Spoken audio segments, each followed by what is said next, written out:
السلام علیکم، ہمارا چینل سبسکرائب کریں اور بیل آئیکن پر کلک کریں۔ ان الحمد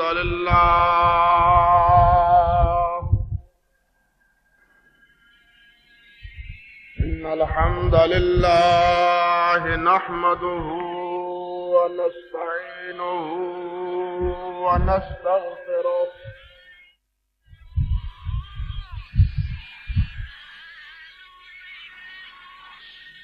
ونعوذ بالله من شرور أنفسنا ومن سيئات أعمالنا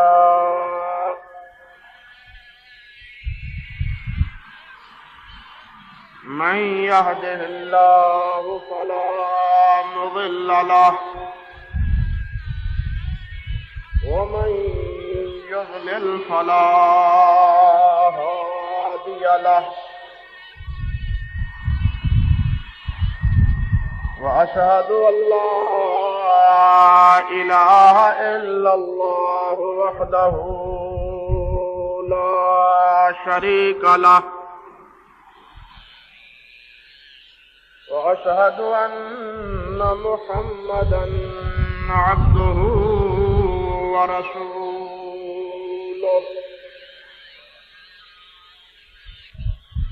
أما بعد فقد قال النبي صلى الله تعالى عليه وعلى آله وسلم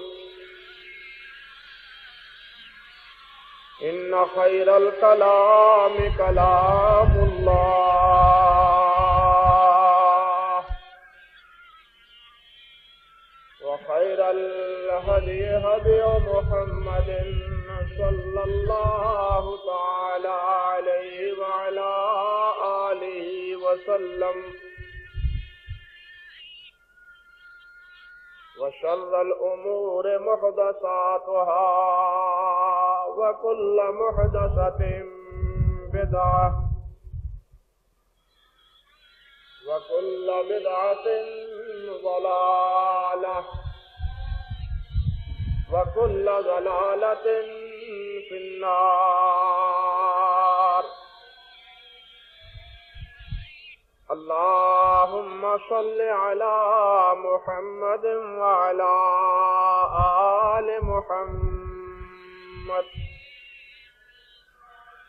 كما صليت على إبراهيم وعلى آل إبراهيم إنك حميد مجيد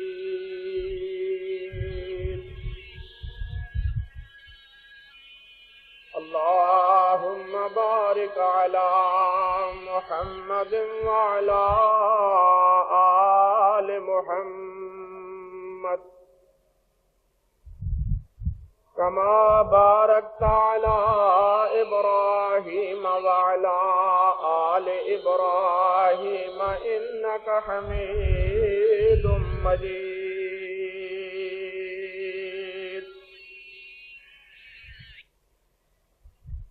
رب اشرح لي صدري ويسر لي أمري واحلل عقدة من لساني يفقهوا قولي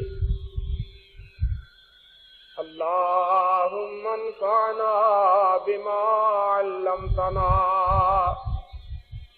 وعلمنا ما ينفعنا وزدنا علما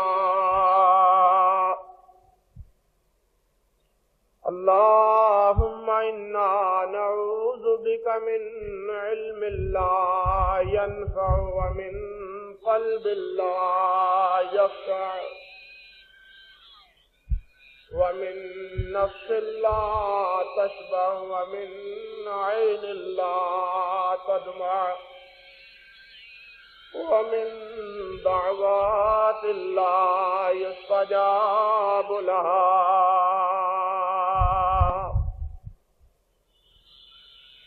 أعوذ بالله السميع العليم من الشيطان الرجيم من همزه ونفخه ونفسه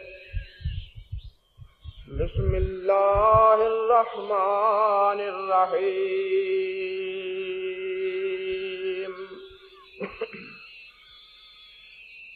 ما كان محمد أبا أحد من رجالكم ولكن رسول الله وخاتم النبيين وكان الله بكل شيء عليما سبحان ربك رب العزة عما يصفون وسلام على المرسلين والحمد لله رب العالمين.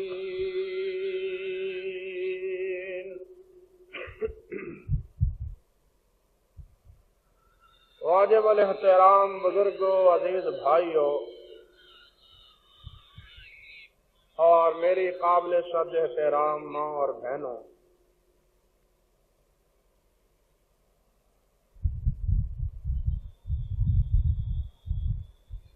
اسلام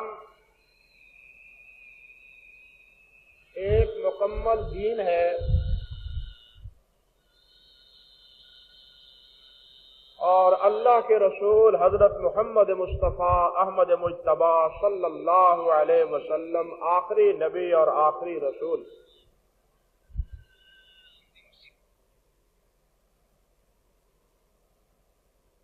اسی طرح قرآن مجید، فرقان حمید، یہ بھی اللہ سبحانہ و تعالی کی آخری وحی اور آخری کتاب ہے جو اللہ نے اپنے حبیب حضرت محمد مصطفیٰ صلی اللہ علیہ وسلم پر نازل کی.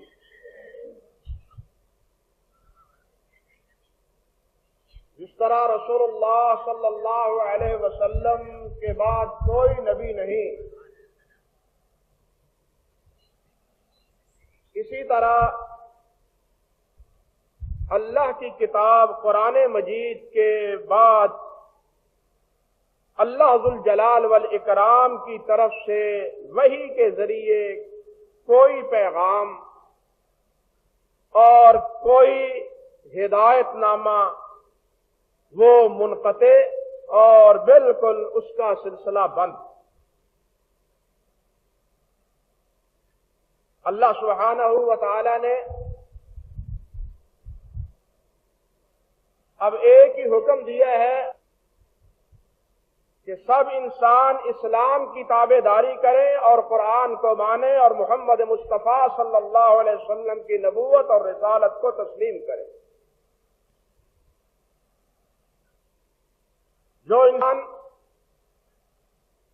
اسلام سے ہٹ کے کوئی اور طریقہ اختیار کرتا ہے، کوئی اور راہ اختیار کرتا ہے، کوئی اور عمل اپناتا ہے، اللہ سبحانہ و تعالی کے نزدیک وہ عمل اور وہ طریقہ قابل قبول ہے. اللہ ذوالجلال والاکرام کا ارشاد ہے وَمَن يَبْتَغِ غَيْرَ الْإِسْلَامِ دِينًا فَلَن يُقْبَلَ مِنْهُ وَهُوَ فِي الْآخِرَةِ مِنَ الْخَاسِرِينَ. کہ جو اسلام کو چھوڑ کے کوئی اور طریقہ اختیار کرتا ہے، وہ کتنا اچھا طریقہ کیوں نہ ہو، اچھا عمل کیوں نہ ہو، اللہ اسے قبول نہیں کریں گے. وَهُوَ فِي الْآخِرَةِ مِنَ الْخَاسِرِينَ، اور آخرت میں وہ بدنصیب خسارہ پانے والوں میں، گھاٹا پانے والوں میں، نقصان اٹھانے والوں میں ہوگا. کہ اس نے عمل تو بہت کیا، زندگی بھر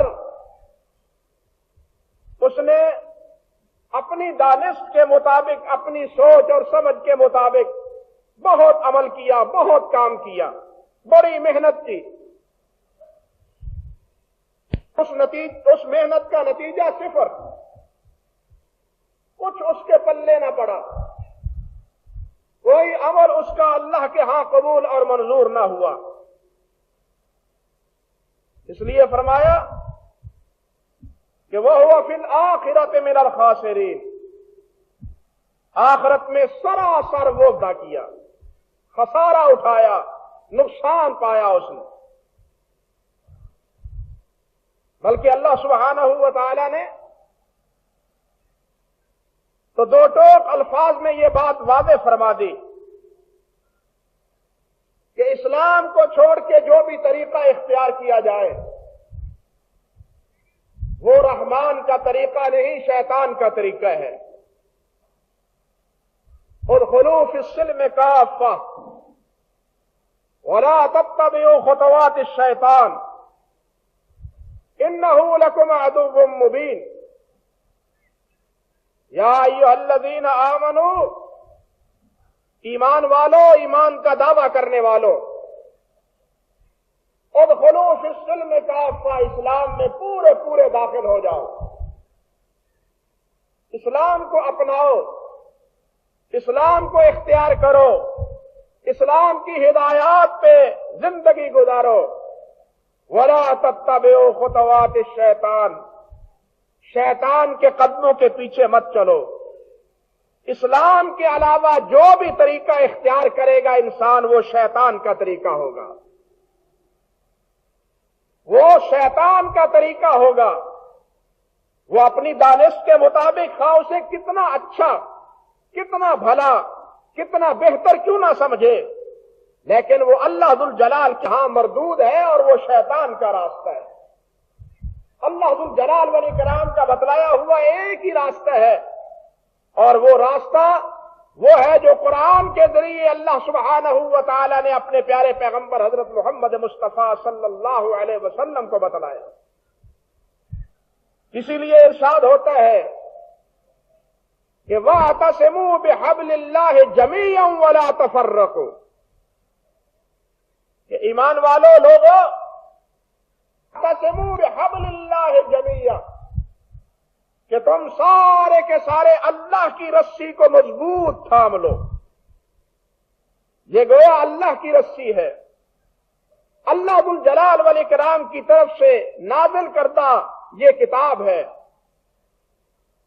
حضرت جبیر ابن مطعم رضی اللہ تعالی عنہ سے روایت ہے کہ نبی کریم حضرت محمد رسول اللہ صلی اللہ علیہ وسلم نے ارشاد فرمایا، ابشروا فإن هذا القرآن طرفه بید اللہ وطرفه بأیدیکم، فرمایا لوگو تمہیں مبارک ہو، ابشروا، بشارت ہو تمہیں، مبارک ہو تمہیں، فإن هذا القرآن، یہ قرآن، طرفہ بید اللہ ہے، اس کی ایک جانب اللہ کے ہاتھ میں ہے، وطرفہ بایدیکم، اور اس کی دوسری جانب تمہارے ہاتھ میں ہے۔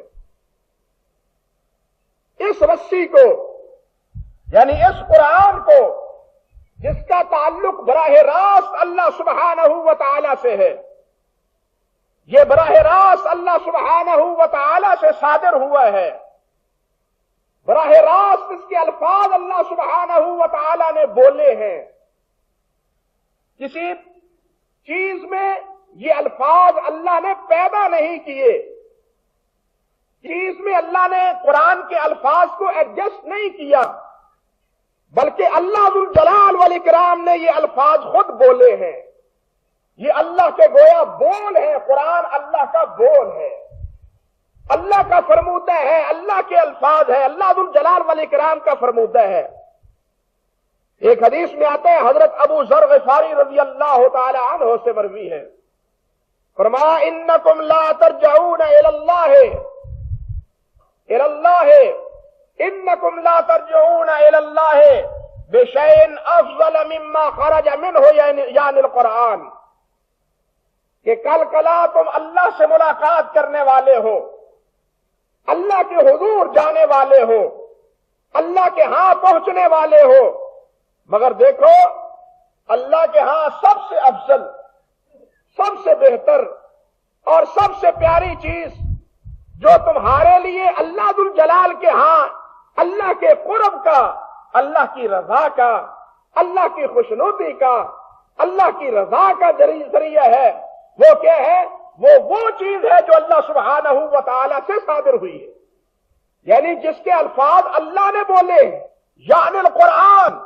فرمایا قرآن مراد ہے کہ یہ اس کا براہ راست اللہ سبحانہ و تعالی سے تعلق ہے، یہ اللہ کے الفاظ ہیں، اللہ کے بول ہیں جو اللہ سبحانہ و تعالی نے اپنے حبیب علیہ الصلوۃ والسلام کی طرف وحی کیے، اور کتاب کی شکل میں بھی اللہ سبحانہ و تعالی نے یہ کتاب اور یہ وحی تمہیں عطا فرمائی۔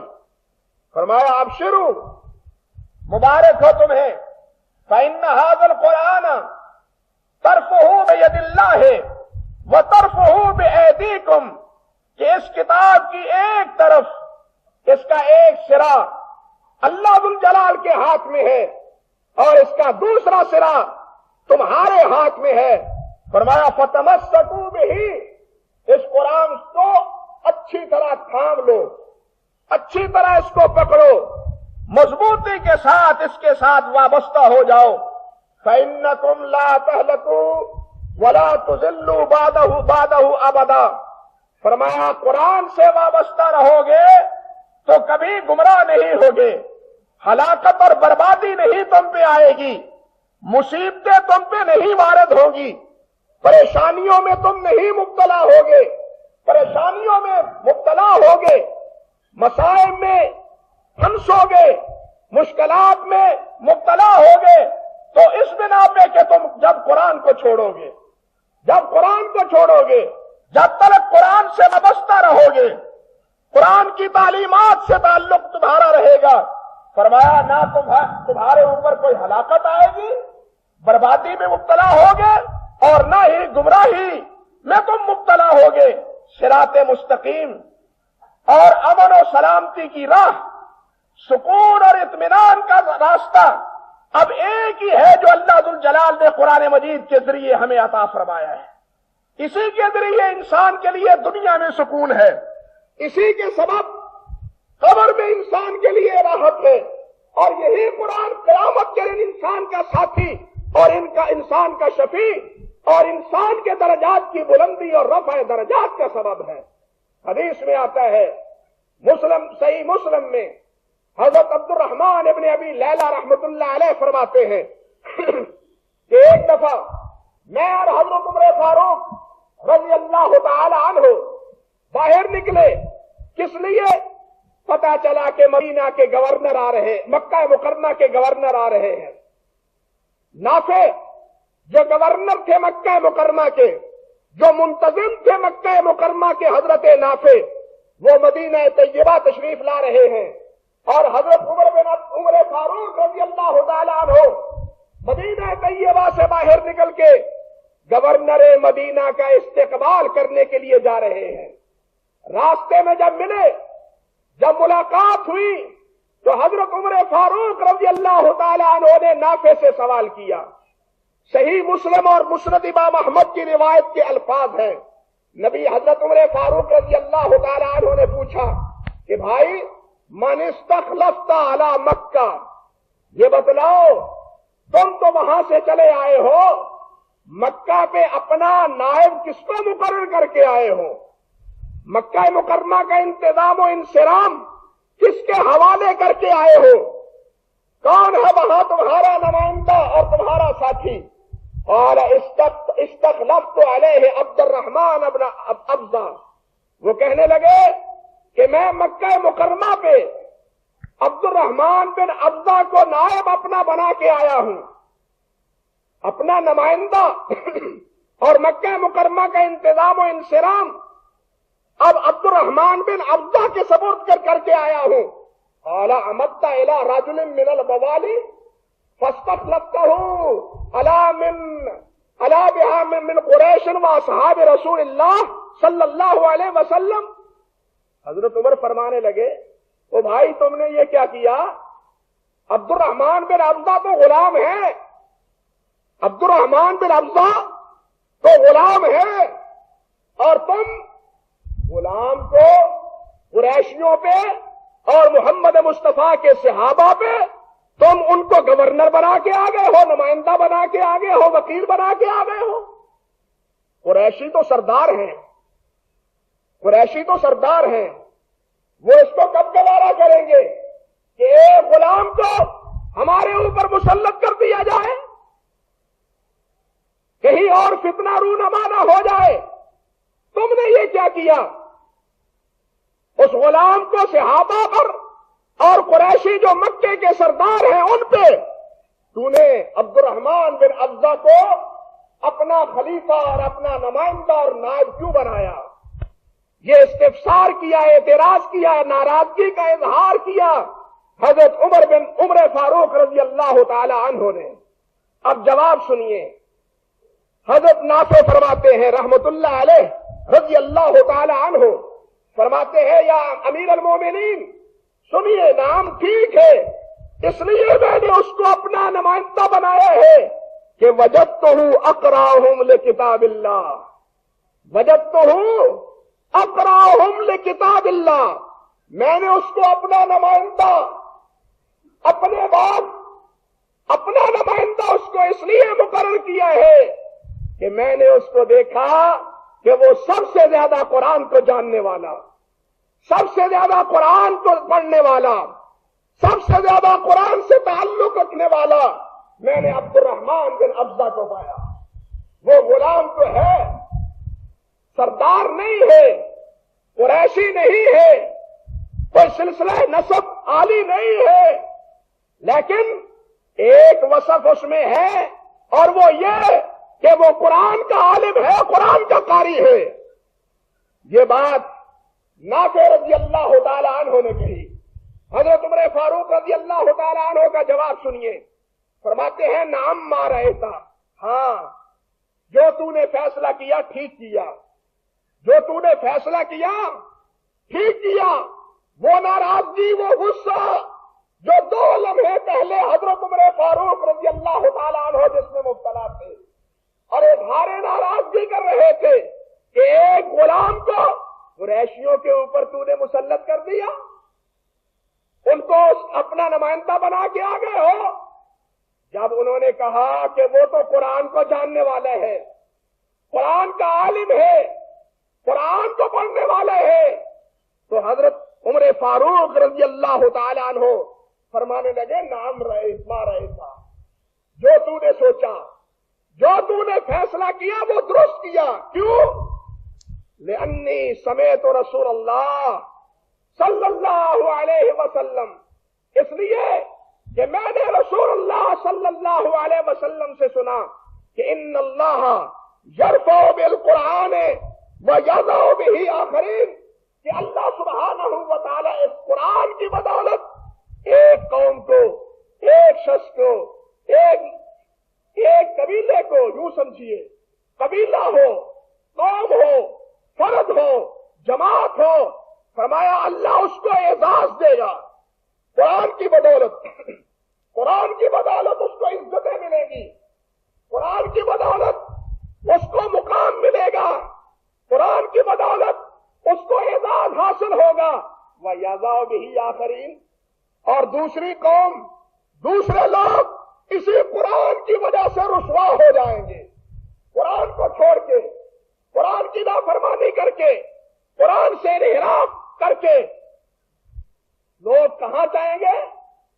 یَضَعُ بِهِ آخَرِينَ، وہ رسوا ہوں گے، وہ ذلیل ہوں گے، وہ خوار ہوں گے، وہ پشیمان ہوں گے۔ قرآن سے محبت کرنے والا، قرآن پہ عمل کرنے والا، وہ اعزاز سے نوازا جائے گا، وہ باعزت ہوگا، اور جو قرآن سے تعلق اور ناطہ توڑے گا اللہ اس کو ذلیل اور اللہ اس کو رسوا فرما دے گا۔ بھائیو، یہ ہے اللہ کا کلام، یہ ہے قرآن مجید، جس کے بارے میں اللہ نے فرمایا وَاعْتَصِمُوا بِحَبْلِ اللَّهِ جَمِيعًا، کہ تم سب کے سب اس رسی کے ساتھ مضبوطی کے ساتھ تھامو، اس رسی کے ساتھ وابستہ ہو جاؤ، اس قرآن کے ساتھ اپنا تعلق مستحکم کرو۔ یہ اللہ سبحانہ و تعالی کا، اللہ کے پیارے پیغمبر حضرت محمد مصطفیٰ صلی اللہ علیہ وسلم کا حکم ہے، اور یہی یہی بات آج کے حالات کے تناظر میں ہمارے سامنے ہے کہ مسلمان آج ذلیل اور رسوا ہے تو قرآن سے منحرف ہونے کے نتیجے میں، قرآن کی تعلیمات سے نظر انداز کرنے کے نتیجے میں مجھے حیرت ہوتی ہے اور افسوس بھی ہوتا ہے۔ عیسائیوں نے، ان کا تو یہ نہ مذہب ہے، نہ ان کی کوئی ملت ہے، نہ ان کا کوئی عقیدہ ہے، انہوں نے قرآن کے اوراق کی، قرآن مجید کی توہین کی، اس کے الفاظ کی توہین کی۔ ہم سراپا احتجاج بنے ہوئے ہیں، لیکن وہ بھی تو ہے بدنصیب جو قرآن کے احکام کو وحشیانہ سزائیں قرار دیتے ہیں، جو قرآن کی تعلیمات کو فرسودہ تعلیمات قرار دیتے ہیں، جو قرآن کے احکام کو فرسودہ احکام قرار دیتے ہیں، قرآن کے مقابلے میں روشن خیالی کی دعوت دیتے ہیں۔ آپ ان کے بارے میں کوئی اقدام کرنے کے لیے تیار نہیں ہے کیا؟ یہ حلزہ سرائی اور ان کی یہ ہذیان، ان کا یہ ہذیان اور ان کی یہ جناب جسارت، یہ کیا سراسر قرآن کی توہین نہیں ہے؟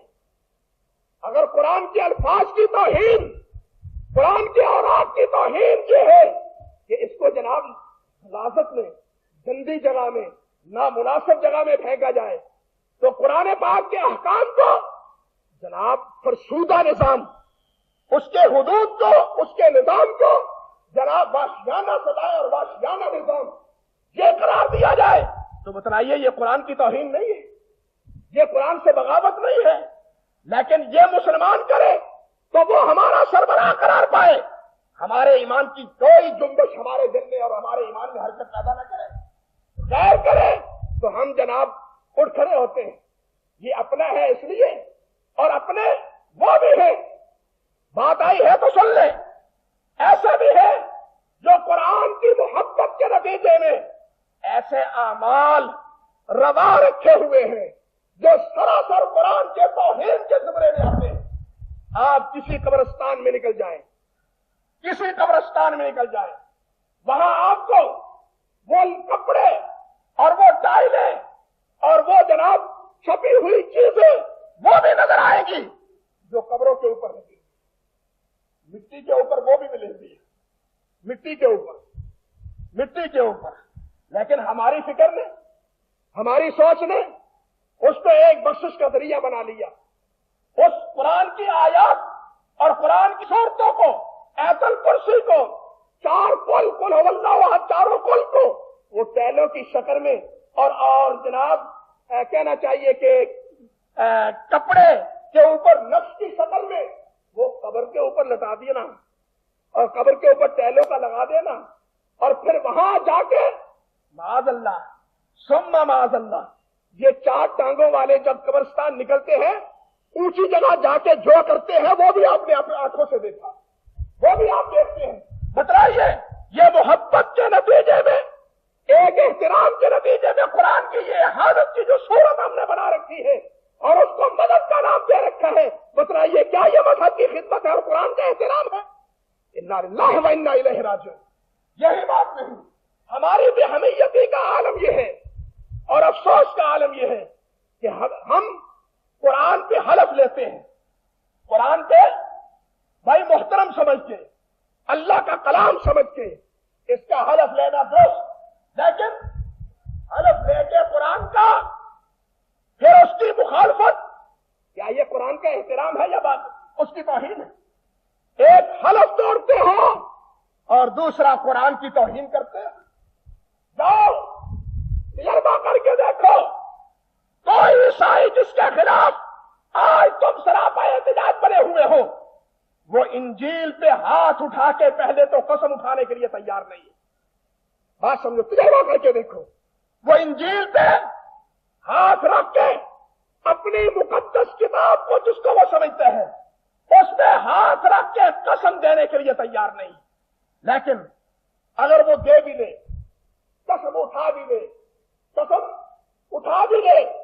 تو کبھی اس کی مخالفت کا وہ سوچ بھی نہیں سکتا۔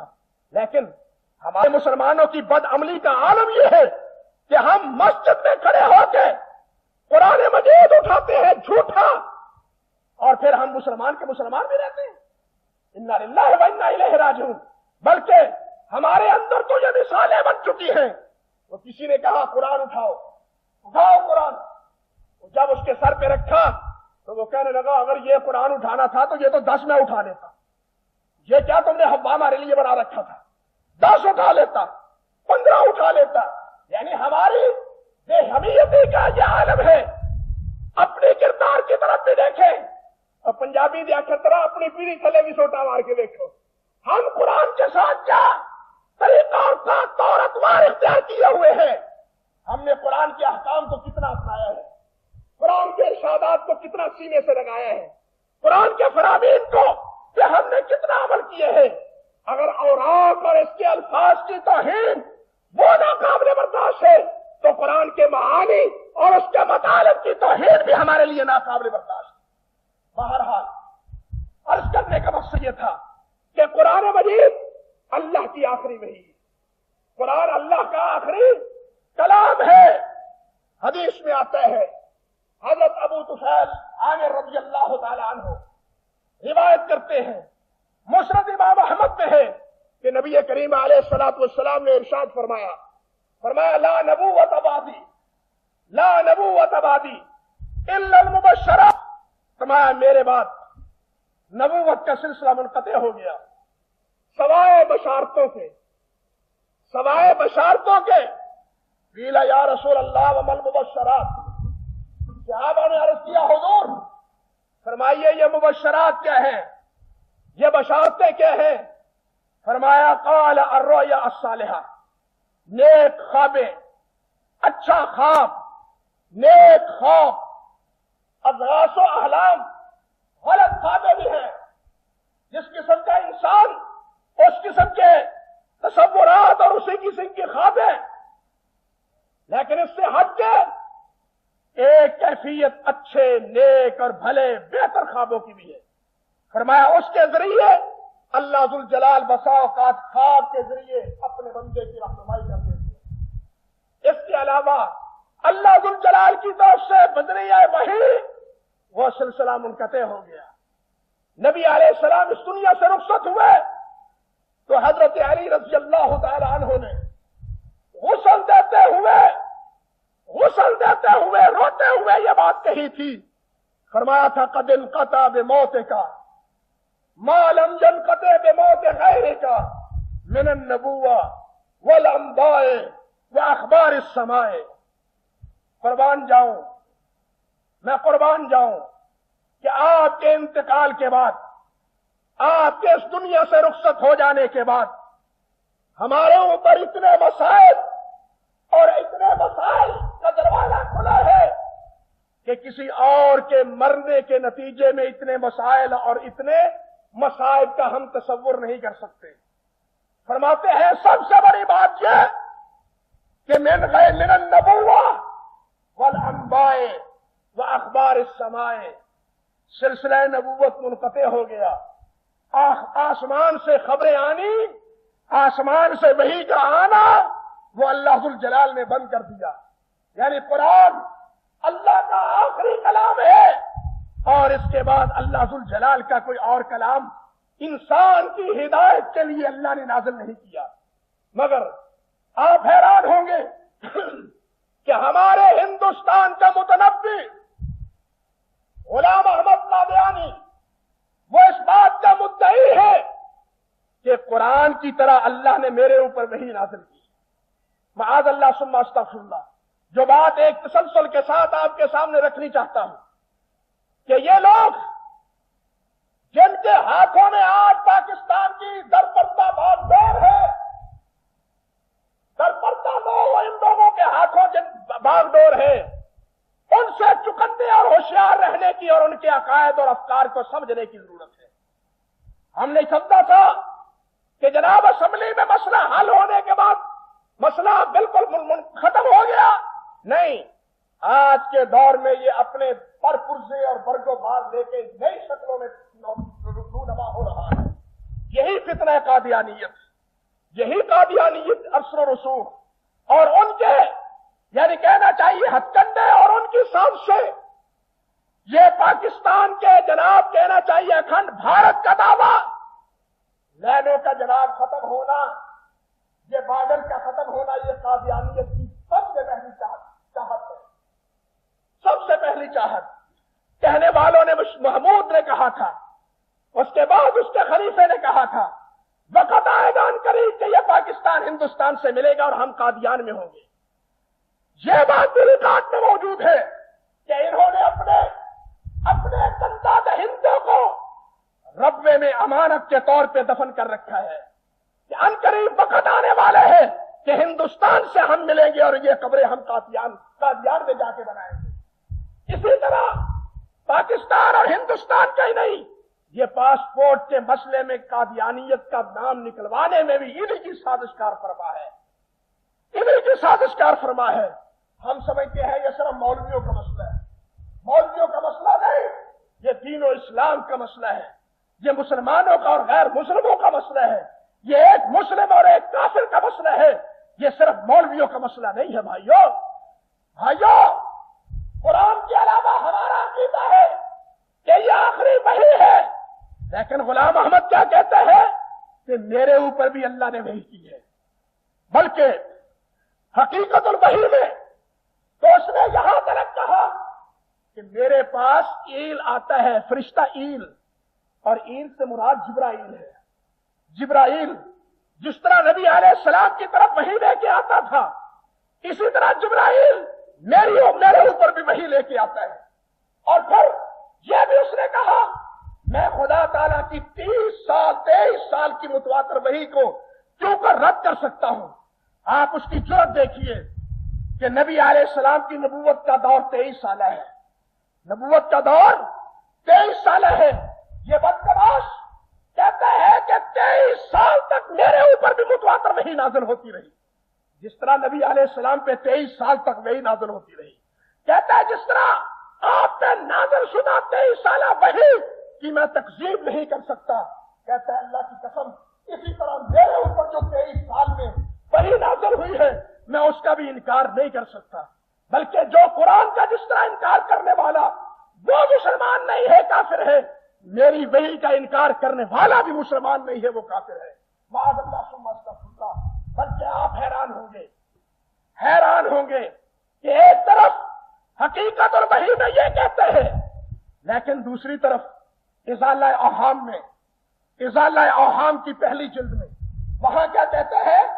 رسول کو علم دین بتوسط جبرائیل ملتا ہے، رسول کو علم دین بتوسط جبرائیل ملتا ہے، اور باب نزول جبریل باپیرایا وحی رسالت مسدود، اور رسالت کا جبرائیل کے ذریعے آنا، پیغامات الہی کا جبرائیل کے ذریعے آنا مسدود، بند ہو چکا۔ آپ حیران ہوں گے، ایک طرف کہتا ہے کہ جبرائیل میری طرف وحی لے کے آئے، اور دوسری طرف کہتا ہے کہ جبرائیل کا آنا دین لے کے اس کا راستہ اللہ نے بند کر دیا، یہ دروازہ ہی اللہ ذوالجلال نے بند کر دیا۔ اب سوال پیدا ہوتا ہے، سوچنے کی بات ہے کہ غلام احمد پہ آنے والا اس کے کہنے کے مطابق جبرائیل تو نہیں، اس نے سمجھا ایل ہے جس سے مراد جبرائیل ہے، وہ کوئی اور شیطان ہوگا، جبرائیل نہیں ہو سکتا۔ بات سمجھے یا نہیں؟ وہ کوئی اور شیطان ہوگا، جبرائیل نہیں ہو سکتا۔ بات بڑی طویل ہے، لیکن آپ حیران ہوں گے کہ اس بدکماش نے اور بدنصیب نے قرآن مجید کی وہ آیات جس کے مصداق نبی کریم حضرت محمد مصطفیٰ احمد مجتبیٰ صلی اللہ علیہ وسلم نے ان آیات کے بارے میں کہا کہ ان آیات کا غلام احمد میں مصداق ہوں، میں قادیانی غلام احمد مصداق ہوں۔ چنانچہ اللہ ذوالجلال نے جو فرمایا کہ هو الذی ارسل رسولہ بالہدی ودین الحق لیظہرہ علی الدین کلہ، کہ اللہ نے اپنا نبی بنایا، ہدایت عطا فرمائی، رسول بنایا، لیظہرہ علی الدین کلہ، تاکہ تمام ادیان پہ اسلام کو، محمد کے دین کو غالب کر دیا جائے۔ غلام احمد کا کہتا ہے حقیقت الوحی میں کہ اس آیت کا مصداق اللہ نے مجھے بنایا ہے. انا للہ و انا الیہ راجعون. اسی حقیقت الوحی میں کہتا ہے قرآن مجید میں اللہ نے فرمایا قل ان کنتم تحبون اللہ فاتبعونی یحببکم اللہ. میرے نبی اعلان کر دو لوگو اگر تم اللہ کے محبوب بننا چاہتے ہو تو میں محمد کی تابع داری کرو. تو کس کی تابع داری کرو؟ محمد کی. قل ان کنتم تحبون اللہ فاتبعونی یحببکم اللہ. لیکن یہ بدنصیب کہتا ہے کہ اس آیت کا مصداق بھی اس دور میں اللہ نے مجھے بنایا کہ لوگوں اب تم اللہ کے محبوب بننا چاہتے ہو تو اس وقت تک نہیں بن سکتے جب تک غلام احمد قادیانی کی پیروی نہ کرو. اعوذ باللہ من الشیطان الرجیم. اس سے آپ اندازہ کر سکتے ہیں کہ یہ گروہ اور یہ جماعت اسلام کے خلاف، قرآن کے خلاف، نبی علیہ السلام کے خلاف کتنی ہرزہ سرائی میں اور کتنی جسارت میں اتری رہی. اور آج بھی وہ یہی فکر اور اسی عقیدے اور اسی ایمان کے وہ حامل ہیں. اور ہمارا احتجاج جہاں غیروں کے بارے میں ہے جن کو سمجھنے والے اپنے سمجھتے ہیں یہ ہمارے تو نہیں ہے، یہ بھی غیر ہیں.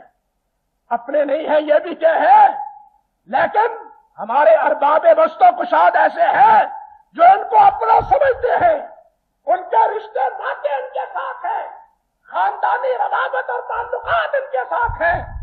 ہم انہیں کہتے ہیں کہ یہ تمہارے نہیں ہیں، اسلام کے نہیں ہیں، تمہارے بھی نہیں ہیں، ملک کے بھی وفادار نہیں ہیں. یہ سب سے پہلے اکھنڈ بھارت ہی نہیں اسرائیل سے رابطہ کرنے کی کوشش کریں. حیرت ہوتی ہے کہ ہمارے صدر بھی اسی راگنی میں، قادیانیوں کی اسی راگنی میں کہہ چکے ہیں کہ اسرائیل کو تسلیم کرنے کے لیے ہم تیار ہیں. گویا مشرف وہی منصوبہ چلا رہا ہے جو غلام احمد قادیانی چلا رہا ہے. وہ اکھنڈ بھارت کے نام پہ ہو، وہ کشمیر کے مسئلے کے نام پہ ہو یا اسرائیل کے مسئلے کے نام پہ ہو. لائن ادھر سے ہے، فکر ادھر سے ہے، فکر ادھر سے ہے. اور جناب یہ طوطا بول رہا ہے بولی ان کی. ہم کہتے ہیں کہ یہ بولی چھوڑ دو، اسلام کے وفادار بنو، قرآن کے وفادار بنو. یہ غیر مسلموں سے تمہاری ناطے اور تعلق یہ تمہاری عزت و آبرو کا سبب نہیں ہے. دنیا میں 4 دن سمجھو گے لیکن ایک دن یوم حساب بھی تو آنے والا ہے. اس دن اللہ کے نبی کو کیا منہ دکھاؤ گے؟ ظالموں اللہ سے ڈرو، اللہ کے نبی سے حیا کھاؤ، نبی کے وفادار بنو، نبی کے غدار مت بنو. اللہ ہمیں اپنے نبی سے تعلق اور اپنے نبی سے وابستگی وہ نصیب فرمائے اور یہی تعلق ہمیشہ ہمارا قائم رکھے. درمیان میں کوئی اور واسطہ نہ رہے، کوئی واسطہ نہ رہے. امت کا نبی سے واسطہ اور نبی کے ذات اللہ کا واسطہ. میں تو کہا کرتا ہوں اللہ مولا تو کریمی و رسول تو کریم. سب شکر سے ہستین میں آنے دو کریم. مولا تو کریمی و رسول تو کریم. سب شکر کہ ہستین میں آنے دو کریم. اللہ تیرا شکر ہے، تیری ذات بھی کریم و رحیم ہے اور تیرے نبی بھی کریم اور رؤوف الرحیم ہے. ہمارا تعلق تیرے نبی سے ہے اور تیرے نبی کا ہمارا تو نہیں کمزور ہے لیکن تیرے نبی کا تو اللہ تیرے سے تعلق ہے. اللہ اس توسط سے، اس نسبت سے ہمارے اوپر رحمت فرما، اس امت پہ رحمت فرما اور اس امت کو بھولا ہوا سبق یاد دلا دے. وآخر دعوانا ان الحمدللہ رب العالمین.